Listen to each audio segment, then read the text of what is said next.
Agar siz Saxarov markazidan imtihonlardan muvaffaqiyatli o'tishni istasangiz, malakali mutaxassislar jamoasi sizga ko'mak berishga tayyor. Ular nafaqat imtihon bo'yicha, balki registratsiya, patent, pasport tarjimasi va boshqa barcha zarur hujjatlar bo'yicha yordam ko'rsatishadi. Eng muhimi, barcha hujjatlar rasmiy bazada tushishiga kafolat beradi. Xizmat haqqi esa ish yakunlagach amalga oshiriladi. Batafsil ma'lumot olish uchun Telegram va WhatsApp orqali murojaat qiling.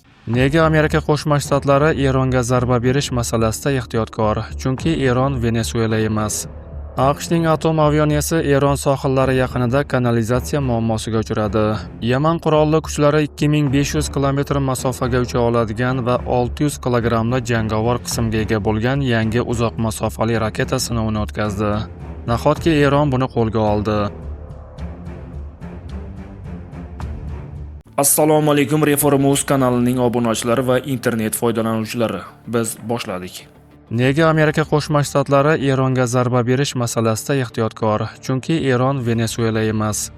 Bitta rahbarni yo'q qilish tizimning qulashiga olib kelmaydi. Eronda hokimiyat taqsimlangan, eng yuqori pog'onada oliy rahbar turadi, ammo u bo'lmay qolsa ham tizim ishlashda davom etadi. Vorislar allaqachon tayyorlangan, hokimiyatda bo'shliq yuzaga kelmaydi. Biz avval ham zarbalarni ko'rganmiz va Eron javob qaytarishda davom etgan. Shuningdek, yashirin faoliyat yuritadigan razvedka tarmoqlari mavjud bo'lib, ularni yo'q qilish juda qiyin. Eron tashqi tahdidni his qilganda, mamlakat ichidagi odamlar birlashadi, noroziliklar pasayadi, milliy iroda kuchayadi.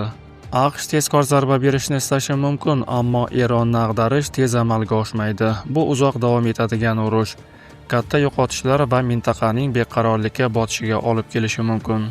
Eron taqdir pallasida 2026-yil boshida Eron atrofidagi vaziyat har bir xato qadam global oqibatlarga olib kelishi mumkin bo'lgan geosiyosiy labirintni eslatmoqda. Jenevada AQSh va Eron o'rtasida kechayotgan muzokaralar hamda mintaqada ortib borayotgan keskinlik fonida bir narsa oydinlashmoqda. Har ikki tomon to'g'ridan to'g'ri to'qnashuvdan qochishga harakat qilmoqda, biroq strategik o'yin o'z kritik nuqtasiga yetgan. Rasmiy vakillarning bayonotlariga ko'ra, AQSh va Eron muzokaralaridagi siljishlarni baholashda ehtiyotkorlik bilan yondashmoqda. Asosiy ixtiloflar hamon jiddiyligicha qolmoqda. Yadroviy dastur, ballistik raketalarni cheklash va xavfsizlik masalasi. AQSh mintaqadagi harbiy qudratidan bosim o'tkazish vositasi sifatida foydalanmoqda. Eron esa muloqotga tayyorligini namoyish etib, vaqtdan yutishga urinmoqda. Biroq Tehronning hozirgi mavqei nihoyatda zaif va yaqin kunlarda vaziyatning yakuniy yechimi oydinlashishi muqarrar. Mintaqaning strategik ahamiyati voqealar dramatizmini yanada oshiradi. Dunyo dengiz orqali eksport qilinadigan neftning qariyb 25% neft mahsulotlari bilan birga 40% o'tadigan Hormuz bo'g'ozi o'ta muhim energetik tugun hisoblanadi. Bu yerda kemalar qatnovining buzilishi dunyo bozorlari va neft narxiga darhol ta'sir ko'rsatadi. Eron va Rossiyaning ushbu hududdagi harbiy mashg'ulotlari nafaqat taktik ahamiyatga ega, balki G'arbga berilgan o'ziga xos signaldir. Eron va uning sheriklari o'z mavqelarini himoya qilishga hamda AQSh va uning ittifoqchilari tahdidiga qarshi turishga tayyor. AQSh taktikasi aniq va Venesuela ssenariysini eslatadi. Qamalni kuchaytirish, kuch ishlatish bilan tahdid qilish va harbiy amaliyotlar xavfi orqali bosim o'tkazish. Mintaqada allaqachon aviatashuvchi guruhlar, jangovar kemalar va turli yo'nalishdagi yordamchi kuchlar jamlangan. AQSh prezidenti Eronga qat'iy ultimatum qo'ydi. Agar yaqin 15 kun ichida kelishuvga erishilmasa, juda jiddiy oqibatlar haqiqatga aylanadi. Iqtisodiy va siyosiy kontekst ham bu yerda hal qiluvchi ahamiyatga ega. Bunday harbiy amaliyotlar nihoyatda qimmatga tushadi. Kuzda esa AQShda kongressga saylovlar kutilmoqda. Demak, har qanday qadam sinchiklab hisob-kitob qilinadi. Shu bilan birga bugungi Eron Venesuela emas. Mamlakatdagi iqtisodiy, ijtimoiy va siyosiy zaiflik uni himoyasiz qilib qo'ymoqda. Inqirozni kuch bilan hal qilishga bo'lgan har qanday urinish butun mintaqada keng ko'lamli beqarorlikni keltirib chiqarishi, neft narxining ko'tarilishiga va har ikki tomon ittifoqchilarining yanada kengroq mojaroga tortilishiga sabab bo'lishi mumkin. Shu bois muzokaralar jarayoni harbiy keskinlikni kechiktirish yoki oldini olish uchun asosiy vosita bo'lib xizmat qilmoqda.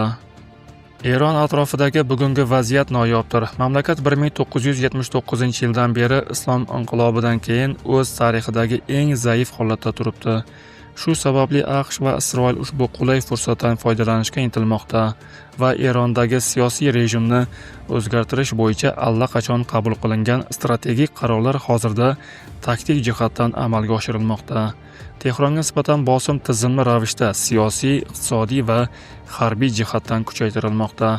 Yaqin kunlarda muzokaralar murosa bilan tugashi yoki inqiroz yanada keskin bosqichga o'tishi ma'lum bo'ladi. Bugun axborot kuch va strategiya har qachongidan ham jipslashib ketgan. Eron taqdiri esa butun mintaqa uchun lakmus qog'ozi, ya'ni indikator vazifasini o'taydi. AQShning atom aviatsiyasi Eron sohillari yaqinida kanalizatsiya muammosiga uchradi. USS Gerald Ford kemasining kanalizatsiya tizimi ishdan chiqqan. Hojatxonalardan iflos suvlar otilib chiqmoqda. Dunyodagi eng katta harbiy kemalardan biri kechagina AQSh harbiy dengiz kuchlariga yordamga kelgan edi. Bugun esa Gretsiyada avariyaviy dok so'ragan. Aviatsiya 2017-yilda suvga tushirilgan. Uning qiymati 13 milliard dollarga teng. Nahotki Eron buni qo'lga oldi. Fors ko'rfazi hududida AQShning yuqori texnologiyali razvedka apparati g'oyib bo'ldi. Xabarlarga ko'ra, MQ-4C Triton uchuvchisiz apparati Eron janubi atrofida faoliyat yuritayotgan vaqtda radarlardan yo'qolgan. Bu dron dengiz hududlarida uzoq masofali razvedka va kuzatuv operatsiyalarini bajarish uchun ishlab chiqilgan edi.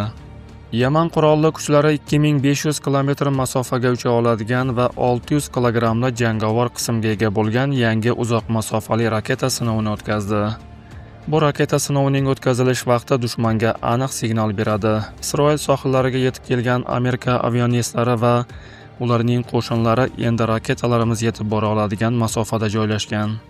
Qonxo'r Netanyahu aytadi, ertaga nima bo'lishini hech kim bilmaydi, ammo biz har qanday ssenariyga tayyormiz.